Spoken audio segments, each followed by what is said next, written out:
मृत्यु के बाद मरणासन व्यक्ति के कल्याण के लिए किए जाने वाले कर्म।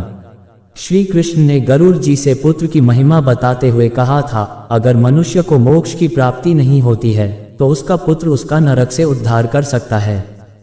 उसके पुत्र और पौत्र को उसे कंधा देना चाहिए और उसको विधि पूर्वक अग्निदाह देना चाहिए। इसके लिए सबसे पहले भूमि को गोबर से लिपना चाहिए, फिर उस स्थान पर तिल और कुश बिछाकर उस व्यक्ति को कुशासन पर सुलाना चाहिए और उसके मुख में पंचरत्न डालने चाहिए। ये सब विधि पूर्वक करने से व्यक्ति अपने सारे पापों को जलाकर पाप मुक्त हो जाता है। भूमि पर मंडल बनाने से इस मंडल में ब्रह्मा, विष्णु, रुद्र, अग्नि सारे देवता विराजमान हो जाते हैं। इसलिए यह मंडल का निर्माण करने का बहुत महत्व माना गया है। अगर भूमि पर मंडल का निर्माण नहीं किया हो और उस पर व्यक्ति प्राण त्याग कर देता है तो उसे दूसरी योनि प्राप्त नहीं होती। उसकी आत्मा हवा के साथ भटकती रहती है। भगवान बोले, तिल और कुश की महत्ता बहुत है। तिल को बहुत पवित्र माना गया है क्योंकि तिल की उत्पत्ति मेरे पसीने से हुई है। तिल के प्रयोग से असुर, दानव और दैत्य को भगा सकते हैं। एक तिल का दान करने से स्वर्ण के 32 सेर तिल के दान के बराबर माना जाता है। तिल का दान तर्पण, दान और होम में दिया जाता है जो अक्षय होता है। कुश की उत्पत्ति मेरे शरीर के रोमों से हुई है। कुश के मूल में ब्रह्मा, विष्णु और शिव है। ये तीनों देव कुश में प्रतिष्ठित है। कुश की आवश्यकता देवताओं की तृप्ति के लिए है और तिल की आवश्यकता पितरों की तृप्ति के लिए है। श्राद्ध की विधि के अनुसार ही मनुष्य ब्रह्मा, विष्णु और पितृजनों को संतृप्त कर सकता है। ब्राह्मण, मंत्र, कुश, अग्नि तथा तुलसी का बार बार उपयोग करने से भी वह बासी नहीं होते। संसार में लोगों के मुक्ति प्रदान करने के साधनों में विष्णु एकादशी व्रत, गीता, तुलसी, ब्राह्मण और गौ का समावेश होता है। मृत्यु काल के समय मरण पामे हुए व्यक्ति के दोनों हाथों में कुश को रखा जाता है, जिसे व्यक्ति को विष्णुलोक की प्राप्ति होती है। पितरी को लवण रस अति प्रिय होता है और इसे स्वर्ग की प्राप्ति होती है। इसीलिए भगवान विष्णु से शरीर से उत्पन्न हुए लवण रस का भी दान करना चाहिए। किसी व्यक्ति के लिए स्वर्ग के द्वार खोलने के लिए लवण का दान करने का बहुत महत्व है।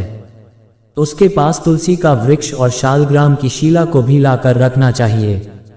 उसके बाद विधिपूर्वक सूत्रों का पाठ करने से मनुष्य की मृत्यु मुक्तिदायक होती है।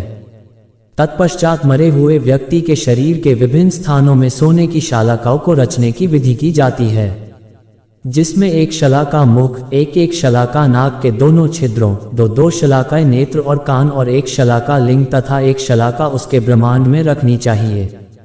व्यक्ति के दोनों हाथ और कंठ के भाग में तुलसी को रखा जाता है। उसके बाद व्यक्ति के शव को 2 वस्त्रों से आच्छादित करके कुमकुम और अक्षत से पूजन करें। के बाद उस पे पुष्पों की माला चढ़ाई जाती है। तदंतर उसे बंधु बांधवों और पुत्र के साथ अन्य द्वार से ले जाए। पुत्र को अपने बंधुओं के साथ मिलकर मरे हुए पिता के शव को कंधे पर रख स्वयं ले जाना चाहिए। शव को शमशान ले जाकर पहले से ना जली हुई भूमि पर पूर्वाभिमुख या उत्तराभिमुख चिता का निर्माण कराए। चिता बनाने में चंदन, तुलसी तथा पलाश और लकड़ी का प्रयोग करना चाहिए। जब शव की इंद्रियों का समूह व्याकुल हो और शरीर उसका जड़ीभूत हो, तब शरीर से प्राण निकलकर यमराज के दूतों के साथ जाने लगते हैं। दुरात्मा प्राणी को यमदूत अपने पाशबंधों से जकड़ कर मरते हैं। सुकृति मनुष्य को स्वर्ग के मार्ग में सुखपूर्वक ले जाते हैं। पापी लोगों को यमलोक के मार्ग में दुख झेल कर जाना पड़ता है। यमराज अपने लोक में चतुर्भुज रूप धारण करके शंख, चक्र और गदा से साधु पुरुष का आचरण करते हैं और पापियों के साथ दुर्व्यवहार करते हैं और उन्हें दंड देते हैं। यमराज प्रलयकालीन मेघ के समय गर्जना करने वाले हैं। वह बहुत बड़े भैंस पर सवार होते हैं।